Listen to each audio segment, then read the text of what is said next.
Hello, you're listening to the Deets with Dave. I'm your host, Dave Robertson, the friendly neighborhood podcaster and guerrilla vlogger. The episode you're about to listen to comes in two parts. I'm chatting with my friend Jonathan Chandler. Jonathan is a very talented author who I would say doesn't write so much as he paints with words. Part one of our discussion covers the projects he's working on, the strength of the Sheperd, and his creative process, as well as our take on the fantasy genre. In part two, we go over things going on in the fictional space, covering some of the big releases during E3 and more. I hope you enjoy.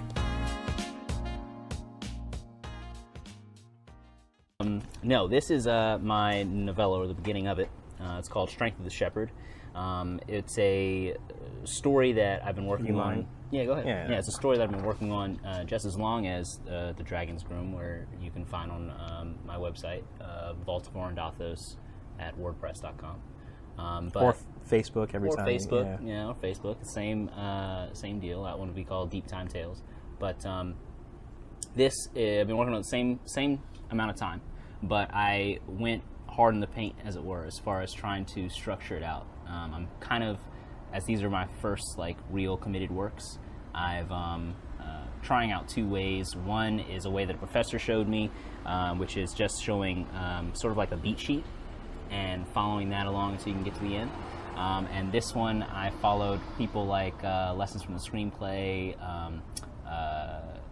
what is it, Just Right. You can find them on YouTube. Mm-hmm. And I compiled and put together my own sort of way of understanding act structure and plotting out a story. Okay, 1 second. I want to see what I look like. I'm sitting down and I don't see anything. Make sure it doesn't look retarded. Great thing too, since I'm going to edit this, I can just cut the part out where I step away. Oh, that's beautiful. That's beautiful. This is why I will never do anything live ever. And with my 10 amp battery, I will never run out of energy. So wow, all right, you're really really balling now. Yeah, I'm super. Not really. But no, yeah. So I learned. At the feet of these people who basically now get paid to just enjoy and critique stories. And I kind of did a professorial thing and wrote it all out and took notes and compiled my own for your own story. My own story. And so this is that version. And I've already written basically a chapter. This isn't here, the whole thing.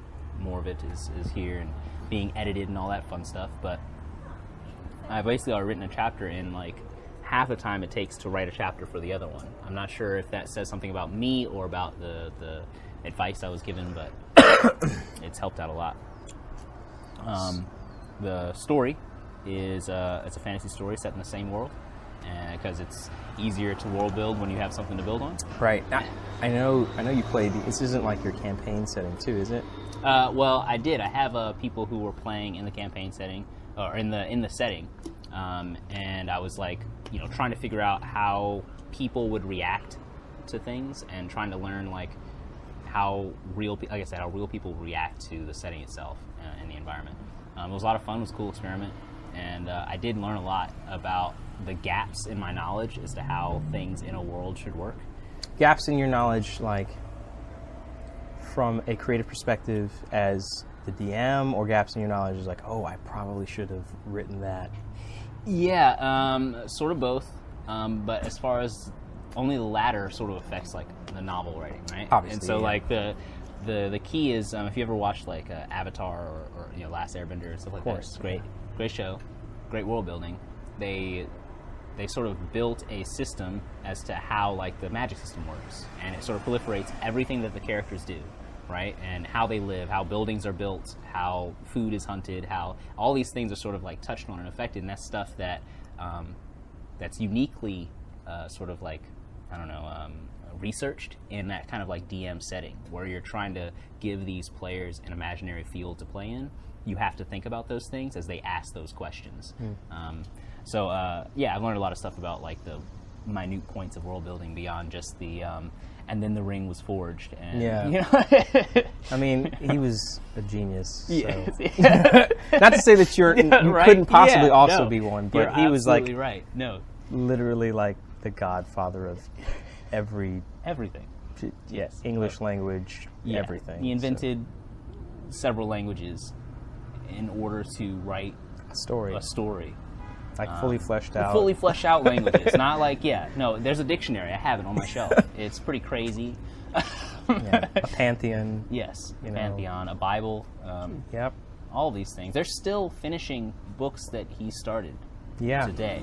Which is really, Yeah, I try not to try not to dwell on it too much. because you're just like, you know what? Let me just put this down. Never touch it again. No, I look up to him. Just like everybody else who writes fantasy or even who writes any type of speculative fiction at all. Yeah. Just because he did all that work, and he wrote in a way.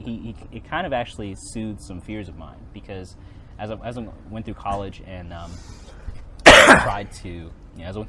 tried to learn what it was that helped writers finish a story, right? They kind of told me, you're kind of like taught that you just, I don't know, it sort of cranks out, that it just sort of comes to you and you have a plan, but it sort of molds itself. And while that ends up being true, it's really vague. Like, that doesn't help you when you're sitting down trying to write the story. But when you learn from the sort of writer's experience directly, or sort of like indirectly, learning like through biographies and things like that of how the story came together. Like Tolkien, when he was writing, he would literally write and write and write until he hit a brick wall, and then he would start the whole thing over again. He would literally go back and be adding and fixing details to foreshadow things that he was using to fix the problem he ran into, and then he would do that again and then do it again. Oh, God. Again. And so that was part of the reason. That was part of the reason why his stories took so long to come together. It's because he would spend sometimes he would take like months and months off from like working on this thing if he hit something really difficult, work on it, and then start over when he finally went back to it. And so there are like names that were originally meant to refer to something else that now refer to things that we know, from watching the movies, right? When Peter Jackson did his own thing. Yeah, I read the stories or before. or the books, the 1,000-page tome. But that like helped me to realize that I wasn't necessarily doing it wrong. My only wrong thing was that I would not continue. Right? Because I would do that a lot. I would like get a brick wall and then I would go back and rewrite. And I felt good doing that, but because it was taking so long and people would ask, or I felt like I was pressured to like, I should have been further. Why am I starting over? And I should have like sort of trusted my instinct on that and just kept going. Yeah. So it's kind of what I'm doing now and trying to. So is it the strength of the Sheperd? Yeah. And then your other one was the dragon's groom. Yeah. I was about to say bride, but well, same thing. Just sphere, gender. space, You just got to. You should find a gender neutral. Well, groom also refers to like animal husbandry. That's true. Right? Yeah. And that's that's kind of sort of what I'm referring to there. But no. So this story it follows a man named McFall as he struggles with, what strength actually is. It's sort of like a Herculean tale. Is he strong from the get-go, or he is, and it's a moral story about him trying to realize that no amount of strength, or really it's supposed to translate to aptitude, is going to prevent you from having some kind of suffering in your life. And the real strength is the realization that life is mostly suffering, and the good qualities that come out of life are from those people who are willing to accept that and pursue the good things that still remain. So, I've tried to follow my favorite stories, everything from pop culture stories like, Batman and Tolkien to, historical references like a lot of conquerors like Alexander the Great and those type of figures, to try and figure out how do these people, what do they face and how do they get over it, basically. It's kind of it's kind of like a Crimea River thing that I don't know, but it's actually becoming rarer, I think, to see, right, and newer characters in the pop culture realm. Yeah, I think it's. I don't know. I was listening, watching, because I was in the kitchen watching my son, and my wife had this show called The Society. Mm-hmm. Have you heard of it before? I have heard of it, yes. And it's kind of like a Lord of the Flies type situation. It's like, it's a really weird, and like when I'm listening to these characters, like, there's obviously the awkwardness for having like high schoolers, who are obviously in their mid-20s, you know, giant, buff, you know, oiled, you know. So I don't know, like, it seems like a very cookie cutter. Well, I mean, they did. Was it that other one? It had McCurdy from iCarly or whatever. Yeah. Like all the adults died or something like that. Well, or what was it? Was that? I mean, that's basically what the society is like. I guess the kids took a field trip. Yeah. And then they come back and their parents are gone. But it's not Jeanette McCurdy. It's did you watch the Pokemon movie? Yes. Okay, so you know the the reporter with the side duck? Okay. She's the protagonist. She's the protagonist. The antag? I don't know. I mean, yeah. We always like gray here, don't we? Yeah. We like gray now. You're still packaged in a short blonde white woman. Yes. But, you know. we like our gray. We like middle ground, except. I look forward to 40 years from now when everyone looks like Tiger Woods. Yeah, that's gonna be so great. They'll be like, "Wow!" It's like there's so many weird. Like, why was everyone? It's like everyone on the planet looked like this, but all of the media looks like this. It doesn't make any sense. I think it's actually it's gonna continue. It's gonna get worse. Like as people continue to look like Tiger Woods. Oh, they're gonna be because they're gonna be wanting that distinction. Precious, right? To be distinct. Right. And what's more distinct than the rarest type of person? Yep. Blonde hair, blue-eyed, white. You heard it here. We predicted it. You know, I guess. So, do you want to give a little read through of your? Sure. So this want to make sure my battery's charging properly.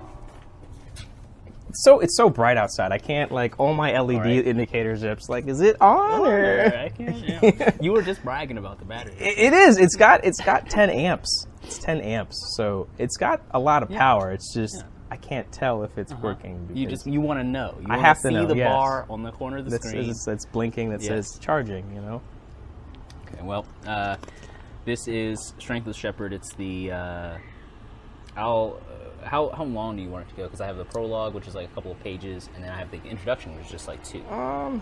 Let's see here. 5 minutes. Feel like you can get 5 minutes. We're only 14 minutes in, so, and I'm probably going to chop this one in half. All right. I'll read the introduction then. So, I always love I read Stephen Pressfield's his story on Alexander the Great, and he had a sort of writer's introduction to show off what the world was that Alexander was living in at the time. And George Lucas did the same thing with his Star Wars stuff, and it's kitsch because George Lucas did it, but it works because as soon as you read that, because George Lucas doesn't follow his own rules, so he did that, and then he also did a lot of exposition in the story. But what that's supposed to do is here's all the exposition real quick in a fun way. Here's all the exposition real quick in a fun way, and then I don't have to give it to you. Yeah. Now you can just get to the good stuff. So I'm kind of trying to do that here. Orend was no longer a land of kings. Peace was rumor on the lips of starving soothsayers and belligerent druids. Doubt courted it like a jilted suitor.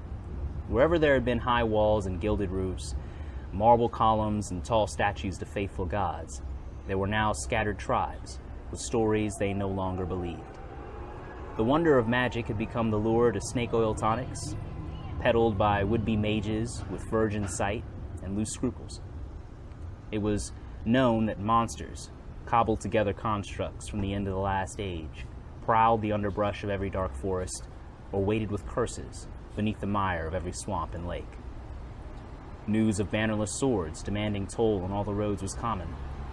Word came daily from another raised farm of another fattening chief, readying for another petty war. In all places, wisdom was more precious than gold, but the wise men watched loyalty be watched and bought with the latter. Few remembered the weight of oaths taken, or the promises between guest and host. Fewer had the strength to keep them, for violence was the law of the land. Let me give y'all a hint. If I ever start drinking, I can start howling. That's beautiful. That's beautiful. That's That's it. I don't need Oh God, that was actually pretty good. It was pretty great. Violence was the law of the land. If I ever stop drinking. Oh God. Oh jeez, that was actually pretty. It was so. I'm talking about America. Yeah, I know, really. And then it's like, there it is. you have the classic. But you can if you want to keep going. Yes. I'll jump a little bit ahead. Yeah. Orend was no longer a land of kings. Indeed, it could hardly be called a land of men. As it was, it seemed more like a haunt of beasts for dark desires and for the coldness of apathy. Where there had been heroes in days gone by, there were villains. Not just the villain whose name was thief or swindler or murderer. Beside these also, the silent, the complicit, and the enabling. Somewhere above the gray-blue peaks of the Vale Mountains, in that invisible, untouchable space between the tallest rock's reach and the slow-whirling stars, there visited from the golden eye of dawn those expansive powers that knew no one shape and were born from neither magic nor time. They wept over all these things. They were full of regret and anger at what they saw in the mortal realms below, and only the dancing and singing of their most beautiful fey children could distract them from wiping it all clean. This would not last. Storms were gathering, where they hadn't before in recent years. Monsters were roaming open fields more and more often. Whispers of the dead not resting peacefully in their graves, and of children being led away by fey lights on storied hills, both filled the gossip of village wives and bored fishmongers. Orend was no longer a land of kings. Hope was a small, weak fire, wavering under the snouts of hungry evils who were blind to the biting cold kept back by the light. Yet there was a fire, tended by lonely hands in the dark. Dwindling was their number, sparse and far-flung were their members. They no longer had the silver eyes that let them see, like the mages, the unseen world the druids invoked in their sermons, but they watched on all the same. These shepherds of men remembered the fading echoes of their forefathers' duties. They remembered the weight of their oaths, and they remembered the need for the kindness of strangers and the grace of mercy. From beyond the fences of the farmers, and from out among the ruins of cities lost, the shepherds walked and hunted and helped the land without kings. So it was that a man of rare honor met a woman of rarer kind and brought into the world a life the gods noticed. So it was that in a time when hope's embers were cooling, an ill boy was given a chance to grow. So it was that his strength was tested for the sake of a land where kings may rise again. It's pretty good. Yeah. I've read a lot of your stuff, obviously, because you put it out of line. I would say that's probably the best I've heard from you. Yeah. Period. I mean, I don't know if it's if my brain when I'm reading something versus your voice. Yeah. But it's definitely the most solid. I was like, Yeah, I posted that. I'm all the way on the first scene of chapter 1 posted. I have more written, obviously, that I'm working on and cracking out. But yeah, I actually like it the most. My stuff so far, probably because I put so much pre-work into it. Just to brag a little bit. That's not really good bragging because it's not a book yet. But yeah, there's like piles and piles of notes spread throughout dozens of binders and notebooks, labeled in cataloged like it was a real place. Yeah, It's no. not. It's not. Obviously, it's not. It's not. But the core stuff, the story stuff, I put a lot of work into that, and so I'm proud of it so far. But sort of like I watched a video with Neil Gaiman, and he helped me a little bit because he was saying that it's important to basically be the most arrogant you can be as for when you're writing a story, when you've created a story, to be the most arrogant you can be, say you've got the best story that no one's done this, but you have to believe that, and at the same time be willing to say that it can improve, right? So I think I'm in that state with this story, at least. I feel like I'm doing it really well because no one's done exactly this, because no one's been in my head or lived my life, right? Hopefully not. Hopefully not. But I know it can improve, so I'm always like, as I'm posting, I'm hoping that, people will read it, enjoy it, but also, share their thoughts. Yeah. I love to figure out how to make it better. Yeah, when I was listening to that, it made me think of like a lot of the recent fantasy stuff, like like in Game of Thrones, how Westeros, they had the Civil War and it's peaceful, but I mean, people are still going around raping villages. It was like, like in Baldur's Gate, like Baldur's Gate's supposed to be this, it's this really this place where the planes meet and everyone's super chill, except now it's the mind flayers are flayers. fucking up. The worst place to be. Worst place to be. Dude, mind flayers are the worst things too, so I'm looking forward to that. But I hear what you're saying. Yeah. Right. No, it was really. I was just like, I mean, it is a classic, and they, a place that was once grand, it's experienced decay, and there's always that hope. They always, what is it? Not to be,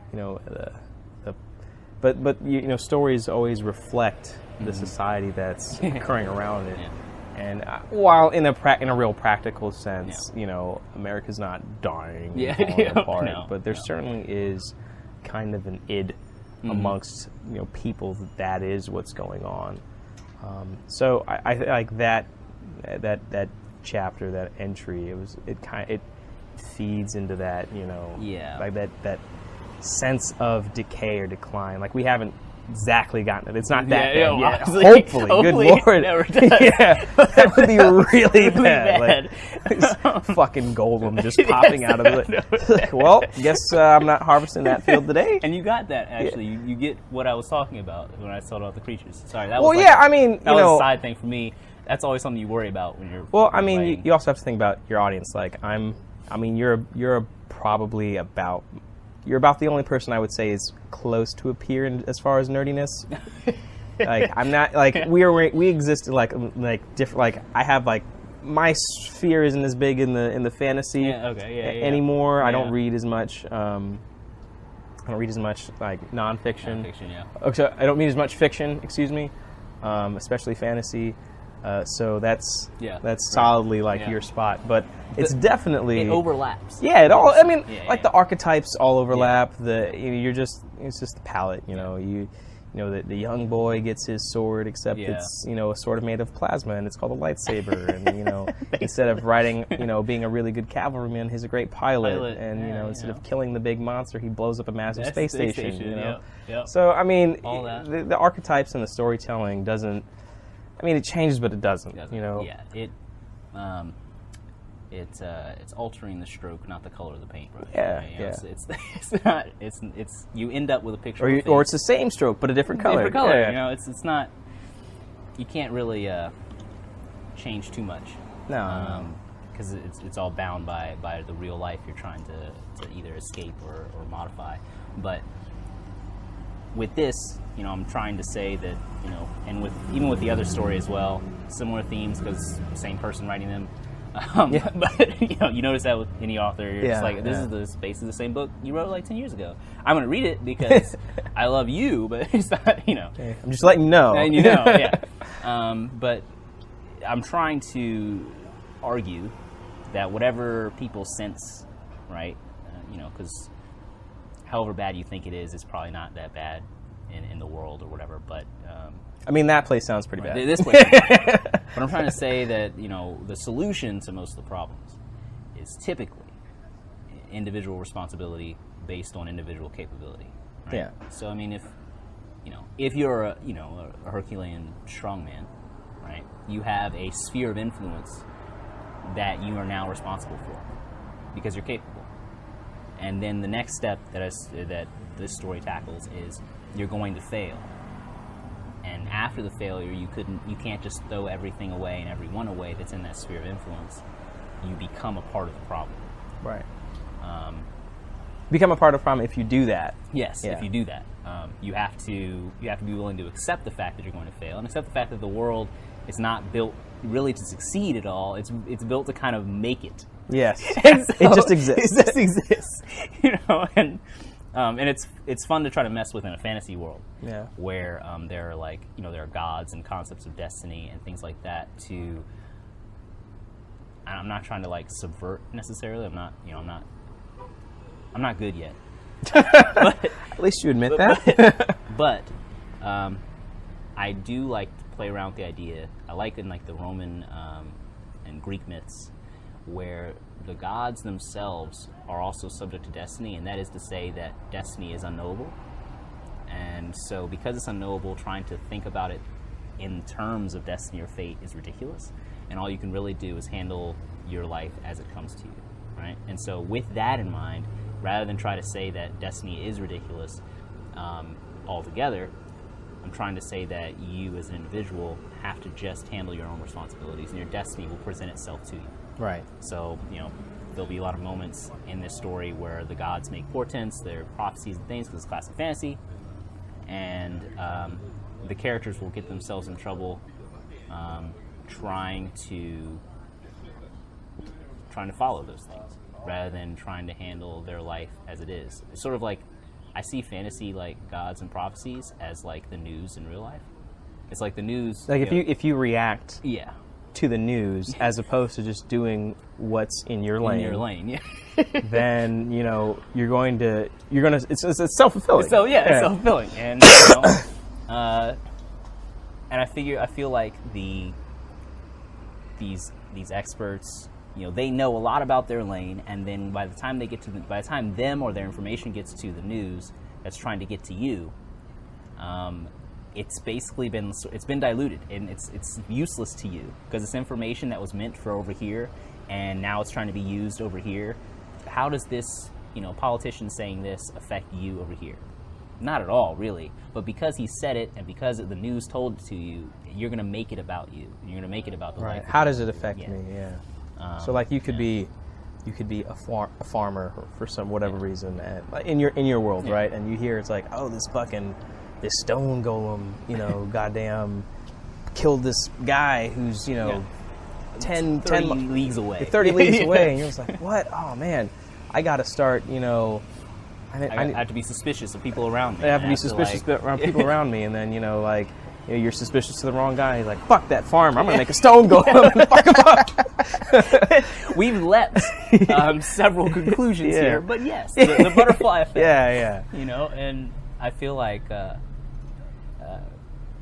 there's a healthy amount of care that needs to be taken when you're trying to understand how people will act around you in any given situation, right? To be careful, right? There's a point where you allow things that aren't in your lane to carry over to your local sphere, and you just end up bringing that rot or poison. Yeah, it's you just got to think. It's do I have to adjust? Okay, I've got outside information. Yeah. Do I need to change? Is this outside information going to affect my, my A, B, and C? No, then I don't. It's nice to know. It's nice to know. I'll keep myself informed and go about my business.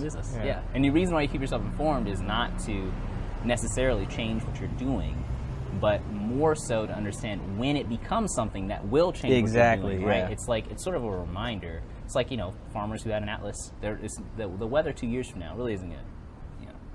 But it's to keep you on your game, right? It's I'm mining my own lane, and when this affects my lane, because I've been mining my own lane, I'll be prepared. Right. I'll be ready. So I know the storm's coming. Yeah. But I have to. Doesn't mean I have to prep for the storm right now. No. I just gotta make sure I am ready for the storm when it comes. Yeah, that's and I feel like because of a lot of things, because the news is a business, Right. And we're wired to notice bad things more than good things. Good things, right? They profit off of that, right? So that's part of the thing. But it affects people. I've had conversations with family about like certain political decisions and things like that, and I asked them, so what changed between this president and this president? And they'll like go through realistically, really, yes, yeah. realistically, like really what happened, and they go through all these things. Not just to you, yeah, but no, to right? Yeah, not like your emotional like connection to this person that sold a concept to you, because you don't really know them. Right. They right. made a persona and you bought it, and you voted for them. And that's fine, but did anything change? No. The debt's still up. We're still at war. Banks still own stuff. Nothing's really changed since 200 years ago. Just how people feel. Just how people feel. Yeah. And the things that are in your lane, that are piling up, they could be solved if you focus more on them. Yeah, I noticed. I noticed. I was getting kind of wrapped up in that myself, and I was just like, you know what? I'm just gonna Chill out. just chill out and do my thing. Make sure I got food on the table, roof overhead, clothes on back. Yeah. Water so I can drink and wash my butt, and That's basically it. that's it. And then go about my day. And I've actually, I've had some fun thoughts, like trying to understand. It's the exercise of like fantasy is great as an escape, but it's also great as an exercise of trying to learn how did people think about law and order back then versus how we think about it now. Like, just trying to, even if you have like no background research or anything, just think about you're a farmer, you're out basically on the edge of, the frontier, and all you do, you wake up in the morning, you farm, and you go to sleep. And every now and then, maybe like once a year, some guy comes by and says we need taxes, and it's a different number every year. You pay him, and if you don't pay him, you go to jail or you die. There's no other contact with the law other than I don't kill my neighbor and I don't steal his cow. Yeah. And that was sort of like a revelation for me, because then I started trying to translate, like, think about now, right? We think that we're closer to the people who are governing everything.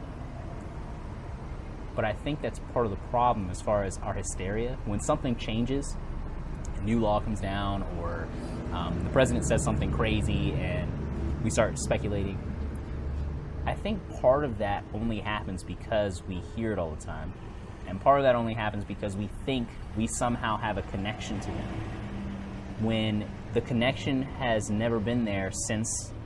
Right. The connection really exists, once every 4 years, and after that, it's he's a king on the hill. There's no, like, you're way out here. You live in, Augusta, and you go to work. Or Flint, or Des Moines, or Des Moines, or Hawaii. Yeah. If the volcanoes haven't melted you. That's where you live. You go to work, you see your family, you go to sleep, and you do that again the next day. And most of the things that the news says will change tomorrow, and none of the things that they were speculating about will have touched you at all, other than to like make you think that it will, and make you fearful and make you worry. And so I think back, and I imagine myself back in those times, I imagine myself now, and I think, wow, my life would be, or I would be so much happier if I was thinking at least closer to that level of, that's something that'll happen over there, and when it affects me, it'll affect me. It's sort of like, it's a natural disaster, basically. It's a thing that will happen, and there's nothing I can really control about it. I can only be the best me that I can be.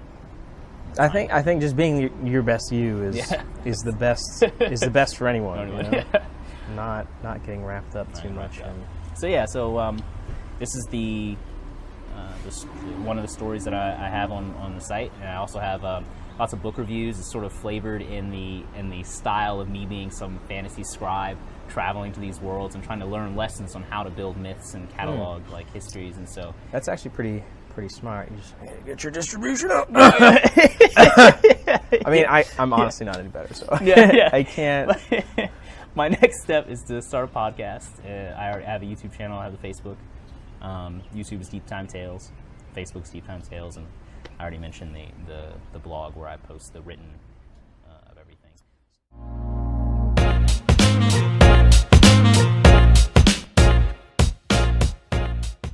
I'm always looking for feedback, so make sure you leave a rate of the podcast, a comment, and subscribe. If you liked this episode and want to hear more from me, be sure to follow me on Twitter or Instagram at DarobMG, that's at DAROBMG, or my YouTube channel and Facebook, which are the same as my IG and Twitter handles. Lastly, if you have any questions or suggestions, feel free to email me at dave.robertson.88mm@gmail.com. I hope you'll join me for the next episode. Until next time, peace.